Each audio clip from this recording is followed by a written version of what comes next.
sadly passed away recently, not only on the set, but actually getting her to be part of this movie.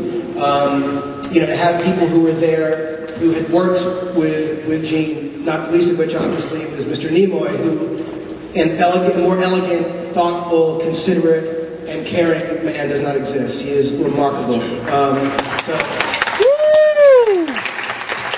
I just want to make sure that you guys know how much we appreciate and bow to everything that's come before, because obviously this would not remotely have a chance to exist at all had it not been for all that work. So. Hi, my question is for J.J. Abrams. Mr. Abrams, may the force be with you. So I'm a big fan of all your series, you know, from Lost to Fringe, and I have a serious question for the inspiration of your writing. Are there drugs involved? Yes. Really? That's a question?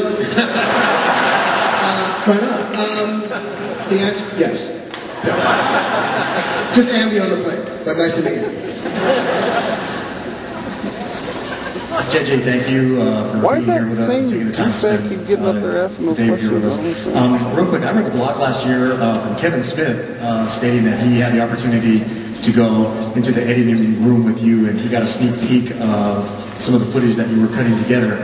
And I think he paid you a really, really great compliment that Star Trek fans were not going to be disappointed. Did you hear anything about that, and what's your take on that comment? Oh, what Kevin said? Yes. Well, it just proves that when you pay someone... Kevin is a friend. I asked him to come see the movie because that's, you know, obviously you make a movie, you're desperate to have tons of points of view. Kevin is, in addition to many things, you know, hysterically funny, wildly talented, he's painfully honest. And I've shown him things in the past that he has ripped apart and destroyed, other things he's been very complimentary about. But he's got a wonderful point of view that is very much, you know, from a fan base that I care about deeply. And so among many people who are not just Trek fans, but comic fans, I had him come to see it. And I was just thrilled that his response was what it was, you know, and I paid him. Hi. I know everybody here thinks it looks fantastic, because it looks fantastic. But one of my friends is actually an extra in this movie, and I actually know there's a few extras in the room from film. All right. And one of them was telling me that apparently, JJ, you were rapping on set. Oh, yeah. And I think we need to hear some of that. Wait, what's the name of your friend who's never going to work again? What was that? First of all, I just want to say that the extras in the movie and all these people here will, I'm sure, back this up, were spectacular. Like, I'm not kidding you. We had the greatest group of extras.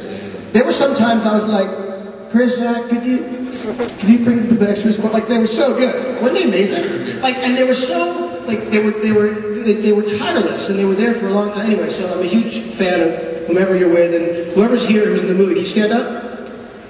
Extras? Stand up, huh? Uh-oh. There's one person. He doesn't seem interested.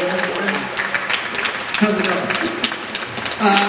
Anyway, in fairness, I did not rap. But what I would do is I'd use the microphone. Let's see if it's not bad.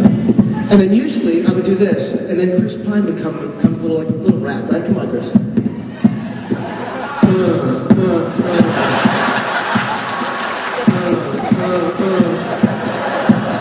Star Trek in the house. Anyway, that was our set.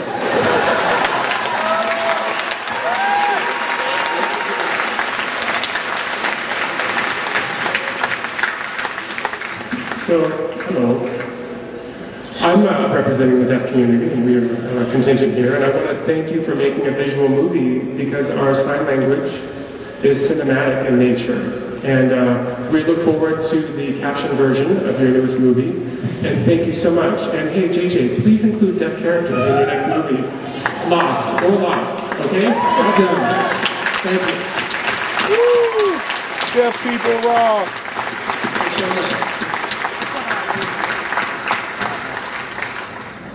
For Chris Pine, do you have any favorite episodes, ones that made you think this is Captain Kirk? Pardon me? Do you have any favorite episodes, ones that might have... I'm Captain Kirk.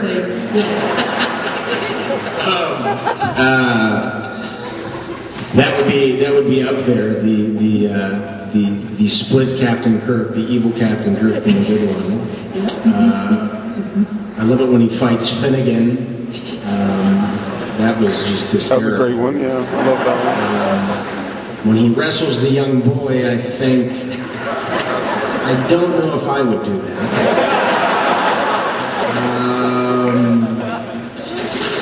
No, I think what I found about watching the old series is that Mr. Shatner's incredibly funny.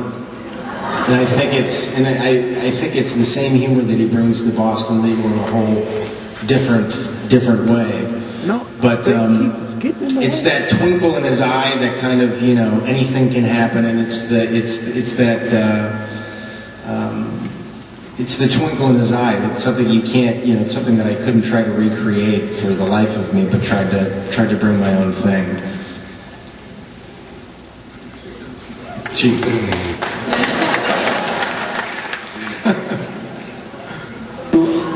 Hello to Zachary. I want to congratulate you for your hard work as down in front in Heroes, and also And to Zachary, what is the most difficult part of your career? Balancing between the two roles. I've had such an incredible couple of years. Heroes has been such a gift to me creatively and professionally, and then to align ourselves with these people. There really hasn't been too much difficult about it, except maybe a little less sleep, but somehow I manage with a lot of gratitude. I'm having a blast. Yeah! Oh, just get that up. And so I'm hoping that, in future films you'll include deaf people. That will mean a lot to have for the deaf community and a lot for your audience as well. So thank you. Great. Thank you. Cheers. Go, Ember. I have a simple question for Zachary Quinto. Before you went into film the movie, did you watch all of the original episodes to get a feel for Spock and his mannerisms, or?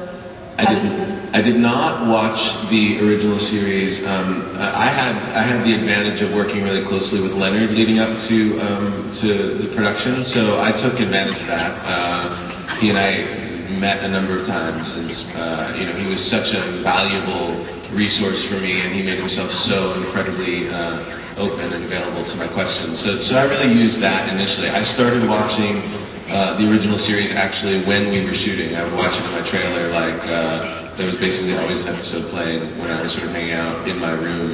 And that was really great because none of us really, I don't think I can speak for myself, but none of us, and JJ was very clear about this from the beginning, this wasn't an endeavor to try to recreate what was created before us. That was certainly a template, it was certainly a baseline, a foundation for us, but we were all encouraged, and I think all of us did our own work and did our best to bring our own interpretations in a world that is not the same world that we live in now, that in which that show originally took place. So for me, it was a combination of those things, of utilizing Leonard, of doing my own research. I read a lot about the world, I read a lot about the character, but I didn't really, I felt like the words that Bob and Alex gave us and the situations that the characters found themselves in were really the most important thing. So that's where I started. Thank you.